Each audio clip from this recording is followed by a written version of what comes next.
ಎಲ್ಲಿ ರಾಮನು ಅಲ್ಲಿ ಹನುಮನು, ಎಲ್ಲಿ ಹನುಮನು ಅಲ್ಲಿ ರಾಯರೆಲ್ಲೋ ರಾಯರ ಭಕ್ತನಂತ ಇದೊಂದು ವಿಶೇಷವಾದಂತ ಸಂಚಿಕೆ.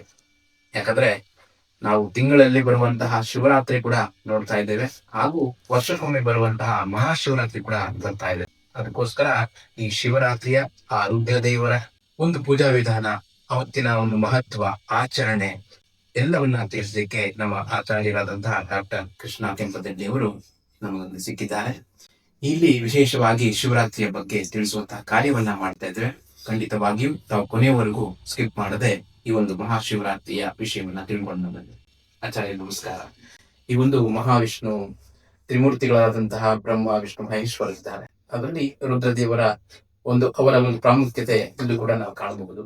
ಈ ಒಂದು ಅವನಿಗೆ ಒಂದು ರೂಪ ಇಲ್ಲ ಅಂತ ಹೇಳ್ತಾರೆ, ಅಂದ್ರೆ ಲಿಂಗ ರೂಪದಲ್ಲಿ ನಾವು ಪೂಜಿಸ್ತೇವೆ.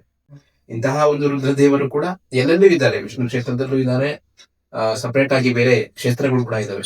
ಆದರೆ ಈ ಮಂತ್ರಾಲಯದಲ್ಲಿ ಕೂಡ ನೋಡ್ತೇವೆ, ಮಂತ್ರಾಲಯ ಅಪೋಸಿಟ್ ಕೂಡ ಒಂದು ಆಂಜನೇಯ ಸ್ವಾಮಿ ಸಮೇತ ಅಲ್ಲಿ ಕೆಳಗಡೆ ರುದ್ರದೇವರನ್ನ ನಾವು ನೋಡ್ತೇವೆ. ಬಹಳಷ್ಟು ಜನ ಗಮನಿಸಿರಲ್ಲ, ಇದನ್ನು ಕೂಡ ತಾವು ಹೋಗಿ ಮಂತ್ರಾಲಯದಲ್ಲಿ ಹೋಗುವಂತರು ಆ ರುದ್ರದೇವರ ಒಂದು ದರ್ಶನ ಕೂಡ ಮಾಡ್ಕೊಳ್ಳಿ. ಈ ಒಂದು ರುದ್ರದೇವರ ಮುಖ್ಯವಾದ ವಿಷಯವನ್ನು ತಿಳಿಸ್ಬೇಕು ಅಂತ ನಾವು ಹೇಳ್ತೀವಿ.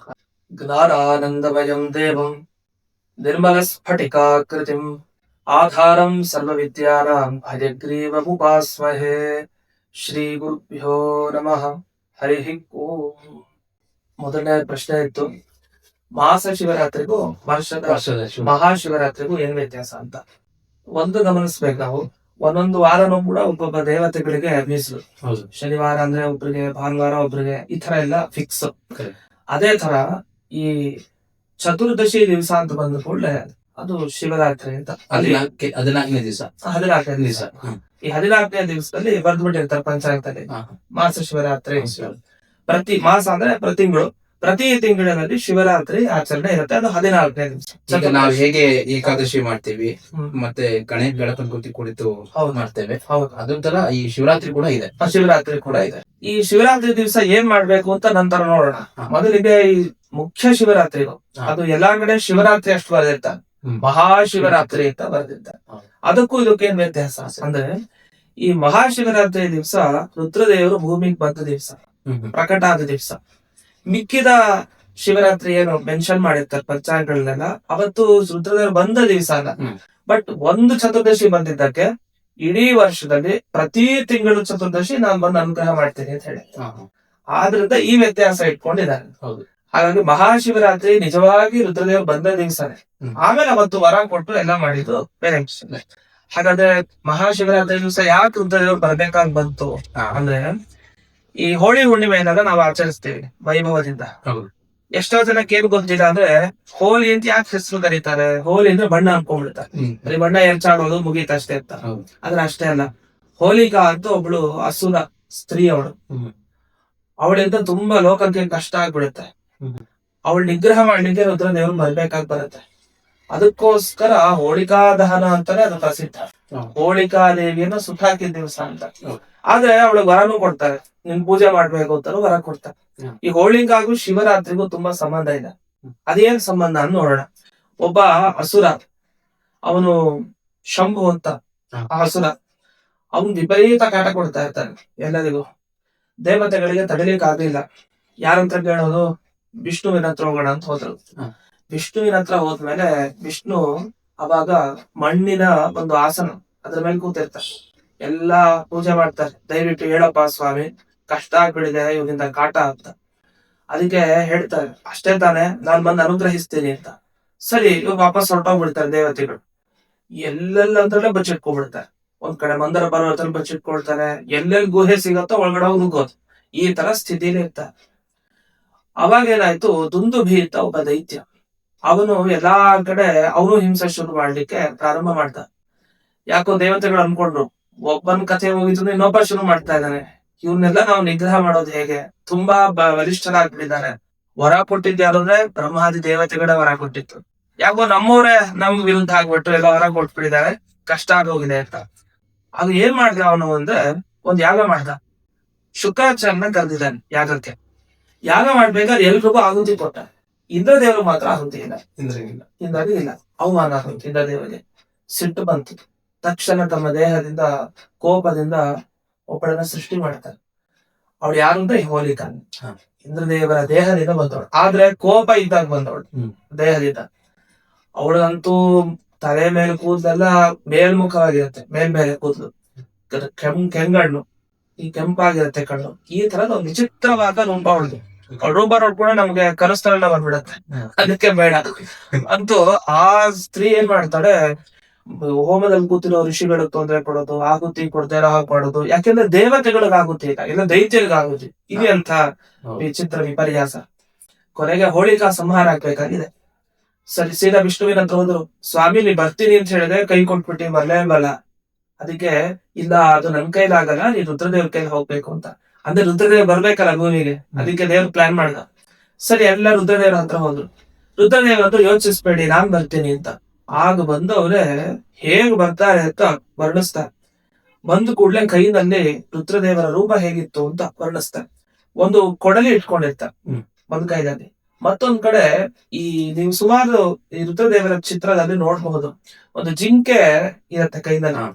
ಆ ಜಿಂಕೆ ಇರೋದು ಕೂಡ ಈ ರುದ್ರದೇವರಲ್ಲಿ ಇತ್ತು. ಈ ಮಹಾಶಿವರಾತ್ರಿ ದಿವಸ ಬಂದ ರುದ್ರದೇವರಲ್ಲಿ ಆ ಜಿಂಕೆಯನ್ನ ಕೈಯಲ್ಲಿ ಹಿಡ್ಕೊಂಡಿತ್ತು. ಅಂದ್ರೆ ಸಾತ್ವಿಕರು ಯಾವೊಂದು ನನ್ ಕೈಯಲ್ಲಿ ಇರ್ತಾರೆ, ನಾನ್ ಬಿಡಲ್ಲ ಅವ್ರನ್ನ ಅಂತ. ಜಿಂಕೆ ತುಂಬಾ ಮೃದು ಸ್ವಭಾವ, ಅದು ಸಿಂಹ ತರ ಅಲ್ಲ.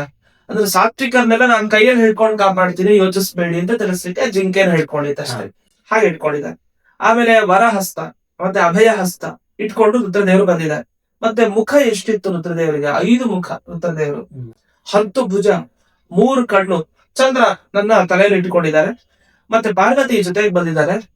ವ್ಯಾಘ್ರಾಜಿನ ಅಂದ್ರೆ ಹುಲಿ ಚರ್ಮ, ಮತ್ತೆ ಕೃಷ್ಣಾಜಿನವೂ ಕೂಡ ಇದೆ. ಸಾಮಾನ್ಯವಾಗಿ ಕೃಷ್ಣಾಜಿನ ಪ್ರಸಿದ್ಧ ಅಲ್ಲ, ಆದ್ರೆ ಈ ಸಂದರ್ಭದಲ್ಲಿ ಅದನ್ನೂ ತಗೊಂಡ್ಬಂದಿದ್ದಾರೆ. ಅಂದ್ರೆ ಎಲ್ಲಾ ಆಸನಗಳನ್ನು ಕೂಡ ಹಾಕೊಡ್ತಾರೆ, ಅದೇನಿಲ್ಲ.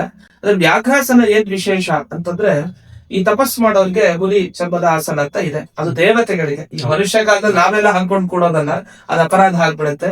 ಆದ್ರೆ ದೇವತೆಗಳಿಗೆ ನಿಯಮ. ಸರಿ, ಹೀಗ್ ಬಂದು ಕೂಡ್ಲೆ ರುದ್ರದೇವ್ರದ್ದು, ನಾನು ಯೋಚಿಸ್ಬೇಡಿ, ನಾನ್ 3ನೇ ಕಣ್ಣನ್ನು ತೆಗಿತೀನಿ ಅಂತ. 3ನೇ ಕಣ್ ಬೇಡ, ನೀವು ಮನಸ್ಸು ಅನ್ಕೊಂಡ್ರೆ ಸಾಕು, ಹೋಲಿಕಾ ಕಥೆ ಮುಗಿಯುತ್ತೆ. ತಕ್ಷಣ ಅವ್ರು ಅನ್ಕೊಂಡ್ರು ರುದ್ರದೇವರು.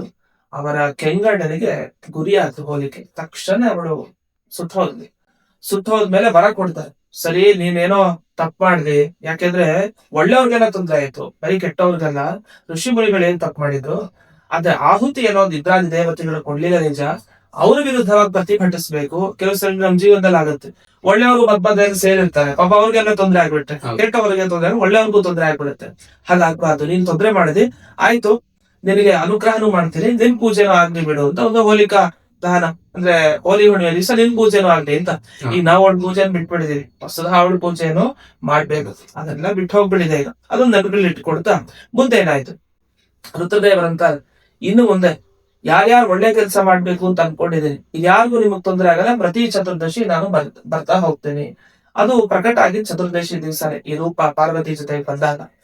ಹಾಗಾದ್ರೆ ಶಿವರಾತ್ರಿ ನಾವು ಏನ್ ಮಾಡ್ಬೇಕು ವಿಶೇಷವಾಗಿದ್ದಾಗ ರುದ್ರದೇವರೇ ತಿಳಿಸ್ತಾರೆ, ನನ್ನನ್ನ ಕುರಿತು ಜಾಗರಣೆ ಮಾಡಿ ಅಂತ. ಮೊದಲಾದ ಜಾಗರಣೆ, ರಾತ್ರಿ ಇಡೀ ಎತ್ತಿರ್ಬೇಕು, ಶಿವನ ದೇವಸ್ಥಾನಕ್ಕೆ ಹೋಗಿ ಜಾಗರಣೆ ಮಾಡಿ. ಓಂ ನಮಃ ಶಿವಾಯ, ಈ ಮಂತ್ರ ಏನಿದೆ ಇದು ಬಹಳ ವಿಶೇಷ. ಪುರುಷರು ಹೇಳ್ತಾರೆ ಶ್ರೀ ನಮಃ ಶಿವಾಯ ಅಂತ, ಸ್ತ್ರೀಯರು ಹೇಳ್ತಾರೆ. ಈ ರೀತಿ 2 ಮಂತ್ರವನ್ನ ಇಡೀ ರಾತ್ರಿ ಕಾಲದಲ್ಲಿ ಜಾಗರಣೆ ಮಾಡ್ತಾ ಕಳಿಬೇಕು. ಇನ್ನು ಉಪವಾಸದ ಬಗ್ಗೆನೂ ಕೂಡ ಹೇಳಿದ್ದಾರೆ. ವಿಶೇಷವಾಗಿ ಶಿವರಾತ್ರಿ ದಿವಸ ಉಪವಾಸ ಮಾಡ್ತಾರೆ. ಶೈವರು ಉಪವಾಸ ಮಾಡ್ತಾರೆ, ವೈಷ್ಣವರಾದವರು ಉಪವಾಸ ಮಾಡಲ್ಲ. ಅವತ್ತಿನ ದಿವಸ ವೈಭವವಾಗಿ ನೈವೇದ್ಯ ಸಮರ್ಪಣೆ ಮಾಡ್ತಾರೆ, ರುದ್ರದೇವರಿಗೆ ತಗೊಳ್ತಾರೆ. ಅದರಿಂದ ಅವರವರ ಸಂಪ್ರದಾಯಕ್ಕೆ ಅನುಗುಣವಾಗಿ ಮಾಡಿ. ಶಿವರಾತ್ರಿ ದಿವಸ ಶೈವರಂತೂ ಉಪವಾಸ ಖಂಡಿತವಾಗಿ ಮಾಡ್ತಾರೆ.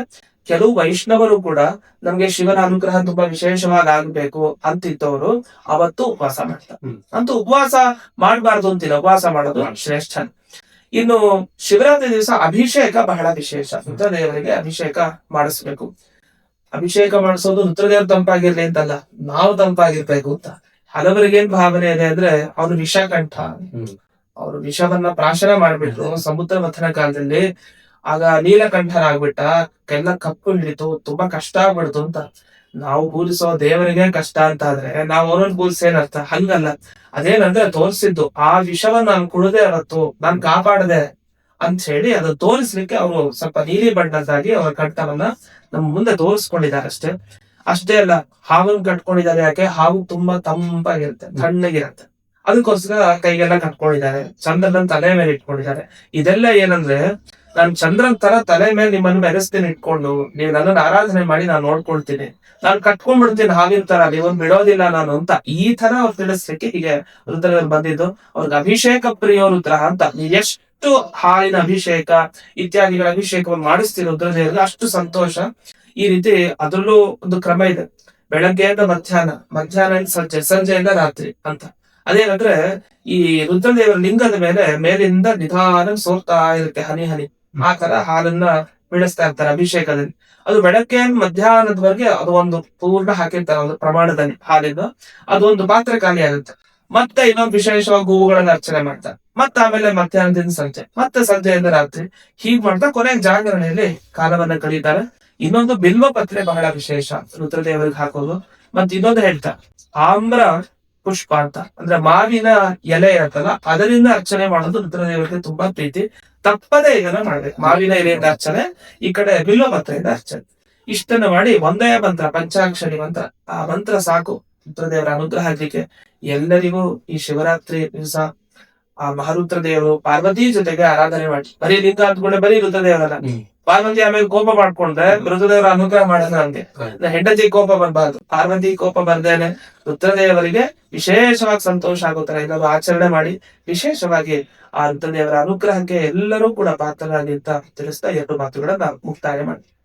ಹೀಗೆ ಶಿವರಾತ್ರಿ ಅಂದಾಗ ನಮ್ಗೆ ಉಪವಾಸ ಜಾಗರಣೆನೆ ಅಷ್ಟೇ ಅಲ್ಲ, ಒಂದು ಅಭಿಷೇಕ ಕೂಡ ಇರುತ್ತೆ. ಮತ್ತೆ ಅವರ ಸಂಕೇತಗಳು ಕೂಡ ನಾವು ಅರ್ಥ ಮಾಡ್ಕೋಬೇಕು. ಆಚಾರ್ಯರು ಹೇಳ್ದಂಗೆ ಒಂದು ಕೈಯಲ್ಲಿ ದುಷ್ಟರನ್ನ ಸಂಹಾರ ಮಾಡ್ಲಿಕ್ಕೆ ಆಯುಧ, ಇನ್ನೊಂದು ಕೈಯಲ್ಲಿ ಜಿಂಕೆಯ ಒಂದು ಚಿಹ್ನೆ, ಅಂದ್ರೆ ಶಿಕ್ಷರನ್ನ ರಕ್ಷಿಸೋಕೆ. ಎಲ್ಲವೂ ಕೂಡ ಒಂದೊಂದು ಆ ದೇಹದಲ್ಲಿ ಧರಿಸಿದಂತಹ ಒಂದೊಂದು ವಸ್ತು ಕೂಡ, ಒಂದೊಂದು ಜೀವಿಗಳು ಕೂಡ ನಮಗೆ ಅರ್ಥಪೂರ್ಣವಾಗಿ ನಮಗೆ ಸಂಸಾರ ಹೇಗೆ ನಡೆಸಬೇಕು, ಮತ್ತೆ ನಮ್ಮ ಜಗತ್ತಿನಲ್ಲಿ ಹೇಗಿರ್ಬೇಕು ಅನ್ನೋದು ಕೂಡ ಅರ್ಥಪೂರ್ಣವಾಗಿ ತಿಳಿಸ್ತಾ ಇದೆ. ಅಂದ್ರೆ ಎಲ್ಲಾ ಕಷ್ಟಗಳು ನನ್ನ ಹತ್ರನೇ ಇದೆ, ಪರಿಹಾರ ಕೂಡ ನನ್ನ ಹತ್ರನೇ ಇದೆ ಅಂತ ನಮ್ಮನ್ನ ನಾವು ಅರಿತುಕೊಳ್ಳಿಕ್ಕೆ ಆ ರುದ್ರದೇವರು ನಮಗೆ ಅಲ್ಲಿ ಸಾಕ್ಷಿ ಪೂರ್ವಕವಾಗಿ ತಿಳಿಸಿದ್ದಾರೆ. ವಿಶೇಷವಾಗಿ ನಮ್ಮ ಕ್ಷೇತ್ರದಲ್ಲಿ ಆ ರುದ್ರದೇವರ ಸ್ವರೂಪಿಯಾದಂತಹ ಮುನೇಶ್ವರನ ಒಂದು ಸನ್ನಿಧಿಯಲ್ಲಿ ನಾವು ಇದೇ ಶಿವರಾತ್ರಿ ಎಂದು ನಾವು ಕೂಡ ವಿಶೇಷವಾದಂತಹ ರುದ್ರಾಭಿಷೇಕವನ್ನ ಇಟ್ಟುಕೊಂಡಿದ್ದೇವೆ. ತಾವು ಕೂಡ ಇದರಲ್ಲಿ ಭಾಗವಹಿಸಬಹುದು. ಅದನ್ನ ಎಲ್ಲ ಡೀಟೇಲ್ಸ್ ಅನ್ನ ನಾವು ಸ್ಕ್ರೀನ್ ಅಲ್ಲಿ ಕೊಡ್ತೇವೆ, ಅಡ್ರೆಸ್ ಎಲ್ಲ. ತಾವು ಕೂಡ ಭಾಗಿಯಾಗಿ ಆ ರುದ್ರದೇವರ ಒಂದು ಆಶೀರ್ವಾದಕ್ಕೆ ಎಲ್ಲರೂ ಕೂಡ ಪಾತ್ರರಾಗೋಣ ಎಂದು ಈ ಒಂದು ವಿಡಿಯೋನ ಮುಗಿಸ್ತಾ ಇದ್ದೇವೆ. ಓಂ ಶ್ರೀ ಮುನೇಶ್ವರಾಯ ನಮಃ. ಓಂ ನಮಃ ಶಿವಾಯ ನಮಃ. ಶ್ರೀ ಗುರುಭ್ಯೋ ನಮಃ. ಪರಮ ಗುರುಭ್ಯೋ ನಮಃ. ಶ್ರೀ ರಾಘವೇಂದ್ರಾಯ ನಮೋ ನಮಃ. ಶ್ರೀ ರಾಘವೇಂದ್ರ ಸ್ವಾಮಿ ಮಠದ ದರ್ಶನ ಸಂಕಲ್ಪದಲ್ಲಿ ಶ್ರೀ ರಾಘವೇಂದ್ರ ಸ್ವಾಮಿಗಳ ದೈವಿಕ ಬೋಧನೆಗಳ ಮೂಲಕ ಈ ಆಧ್ಯಾತ್ಮಿಕ ಪ್ರಯಾಣದಲ್ಲಿ ನಮ್ಮೊಂದಿಗೆ ಸೇರಿದ್ದಕ್ಕಾಗಿ ಧನ್ಯವಾದಗಳು. ಈ ಭಾವಪೂರ್ಣ ಅನುಭವವನ್ನು ನೀವು ಆನಂದಿಸಿದ್ದೆ. ಶ್ರೀ ರಾಘವೇಂದ್ರ ಸ್ವಾಮಿಗಳ ಬೋಧನೆಗಳು ಮತ್ತು ಪವಾಡಗಳಿಗೆ ಮೀಸಲಾದ ಹೆಚ್ಚಿನ ಪುಷ್ಟೀಕರಿಸುವ ವಿಷಯಕ್ಕಾಗಿ ರಾಯರ ಭಕ್ತ ಚಾನೆಲ್ಗೆ ಚಂದಾದಾರರಾಗಲು ಮರೆಯಬೇಡಿ. ಅಧಿಸೂಚನೆಗಳನ್ನು ಸ್ವೀಕರಿಸಲು ಬೆಲ್ ಐಕಾನ್ ಅನ್ನು ಒತ್ತಿರಿ ಮತ್ತು ಭಕ್ತಿಯ ಸಾಗರದಲ್ಲಿ ಮುಳುಗುವ ಅವಕಾಶವನ್ನು ಎಂದಿಗೂ ಕಳೆದುಕೊಳ್ಳಬೇಡಿ. ಆಧ್ಯಾತ್ಮಿಕ ಕಂಪನಗಳನ್ನು ಹರಿಯುವಂತೆ ಮಾಡಲು ಸಾಮಾಜಿಕ ಮಾಧ್ಯಮದಲ್ಲಿ ನಮ್ಮೊಂದಿಗೆ ಸಂಪರ್ಕದಲ್ಲಿರಿ. ರಾಯರ ಭಕ್ತ Facebook, Instagram, Twitter, Threads, YouTube, Telegram channel, WhatsApp channel. ನಮ್ಮ ಆಧ್ಯಾತ್ಮಿಕ ಕುಟುಂಬದ ಭಾಗವಾಗಿದ್ದಕ್ಕಾಗಿ ಧನ್ಯವಾದಗಳು. ಮುಂದಿನ ವಿಡಿಯೋದಲ್ಲಿ ಮತ್ತೆ ಭೇಟಿಯಾಗುವವರೆಗೂ ಶ್ರೀ ರಾಘವೇಂದ್ರ ಸ್ವಾಮಿಗಳ ಆಶೀರ್ವಾದ ಸದಾ ನಿಮ್ಮ ಮೇಲಿರಲಿ. ಓಂ ಶ್ರೀ ರಾಘವೇಂದ್ರಾಯ ನಮಃ.